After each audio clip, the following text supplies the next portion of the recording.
All right, I'm here with Mike Patton from AA Home Inspections. Hey, Mike. How are you today? Good.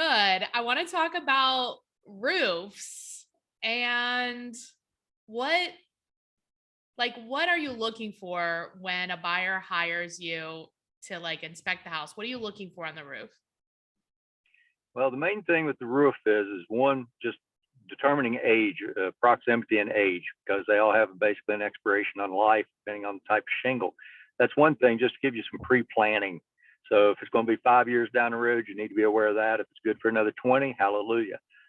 But yet then what we're looking at is the wear characteristics of that shingle. Is it wearing prematurely? Is there another issue that we need to be aware of associated with ventilation, for example? The roof itself, often you have blind spots on roofs. Those are the ones that everybody's interested in when we're doing the inspection, because usually that's the area that has not been addressed because you don't see it. And truthfully, when's the last time you got on your roof and just took a walk around? You don't do it. You don't do that. Uh, People shouldn't do that. But wait, I have a question. So I've yep. seen so many reports where what the average roof is like 30, 40 years? Oh, I wish. Around here, if we're using just our standard three-tab flat shingle, those have only got about 15 to 20-year life Oh, expectancy that's around it? here. You can sneak 22 out of them under the right conditions, but Okay. yet usually when you're approaching 20 years, you're due for a roof. And then the other side of that is the more popular today is your architectural laminate shingles. Now, the lower end on those are supposed to give us 30 years. We're seeing about 25 plus on those roofs, depending on what the conditions are, again, that they're But how can you tell the being difference exposed to. between an older roof and maybe a roof? Because we have some winters that are really bad, you know, Well, like really, the winters aren't really what does it to them. It's more of the UV rays, the sun, wind.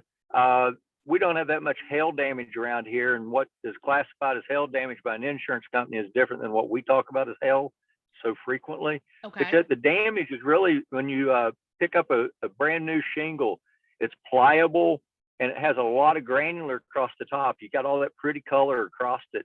When you're looking at an older roof, what we refer to a lot of times as windburn, you've got the black asphalt showing through it completely, and you've got Okay. very few of those granulars on top of it. So that shingle is going to start basically, it absorbs moisture that you wouldn't anticipate. The shingle itself becomes less pliable, so it's more It's brittle reminding and me of subject to damage, tread on tires. pretty much.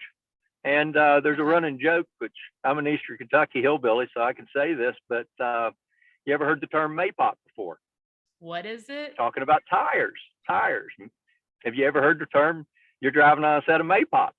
No. They're holding air today. However, they're threadbare and they're subject to popping at any time.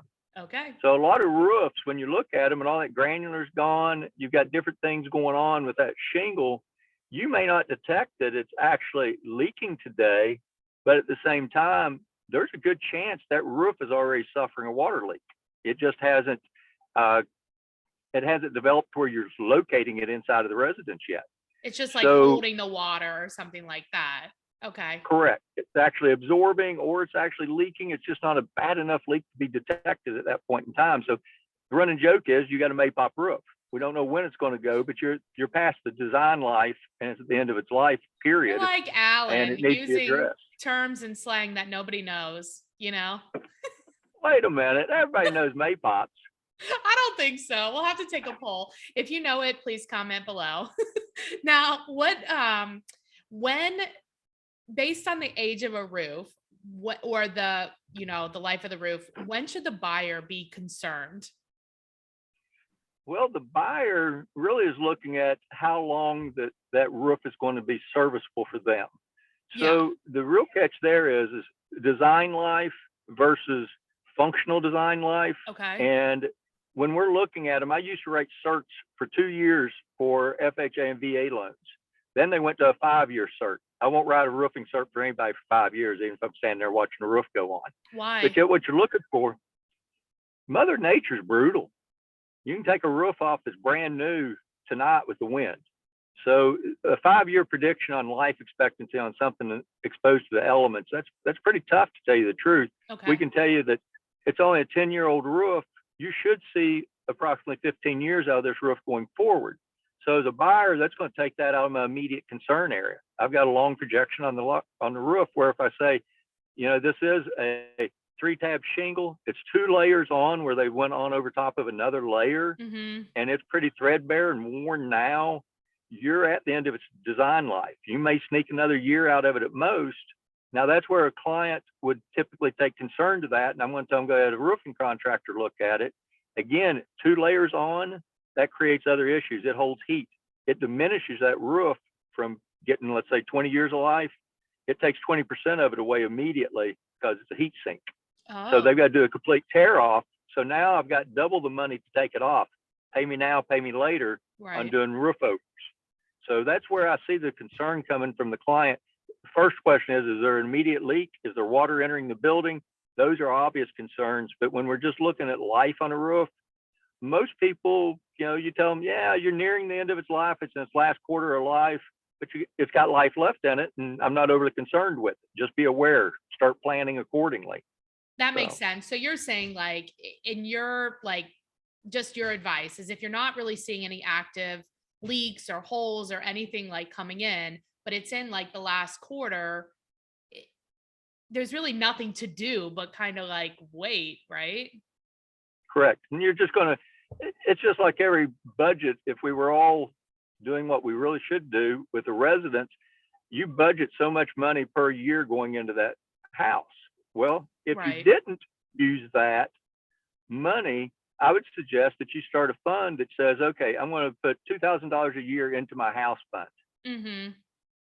Just because I got $4,000 in it 2 years from now and I haven't used it, doesn't mean use it now, because when that $15,000 roof, $10,000 roof comes into play, it'd be awful nice to already have that money. Right. Right. Exactly. No, that makes sense. So it's just a matter of like budgeting. Cause I have just seen some inspectors go like kind of gloom and doom, like this needs a whole new roof and blah, blah, blah. And you're like, wait a minute, the sellers just put it on like 10 years ago.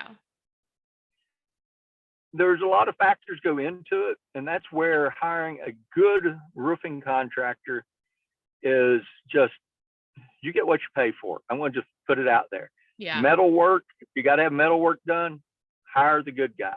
If you're going to have shingles put on, go and actually pick up the bell of shingles, and on the back of every bell of shingles is the directions. Actually read those and count nails. You're going to laugh at me for that, but yet so many roofs are not put on right. Yeah. It's so simple to do it, but they're not put on correctly. And you have issues with brand new roofs. You have issues with 20-year-old roofs that now is discovered, well, they weren't put on right. They have no felt under them. And that's your biggest concern is if there is wind damage, you get your insurance adjuster out to look at it, and he says, well, it wasn't put on right, we're not going to warrant it. Oh my God. That's a problem. That's a problem. Yeah.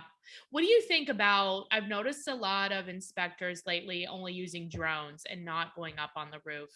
Do you think you can get as good of a picture of the life of the roof with a drone? Well, whenever we use drones, and we use drones, however, our first effort is to be able to mount the roof. Now, safety comes into play. We won't go down that conversation because I've been known to go up stuff that should never have gone up, and I can't hold that as a standard for somebody else. Right. But putting my hands on the roof tells me a whole bunch. The drones are very good, and the better you are with the drone, the better the conversation is about what the roof looks like. Okay. But yet again, I can get photographs in areas with drones that I couldn't get if I was strictly walking it.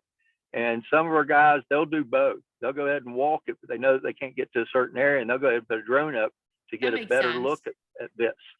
So as another tool in the bag, it's a good product. Right. As the best to end all, I can't say that it always is, but yet when there's limitations, like if we're down in Covington, Newport, Cincinnati, and you got a 3-story row house Right. and they've drywalled over your access from interior getting up on that roof, we're going to put a drone up.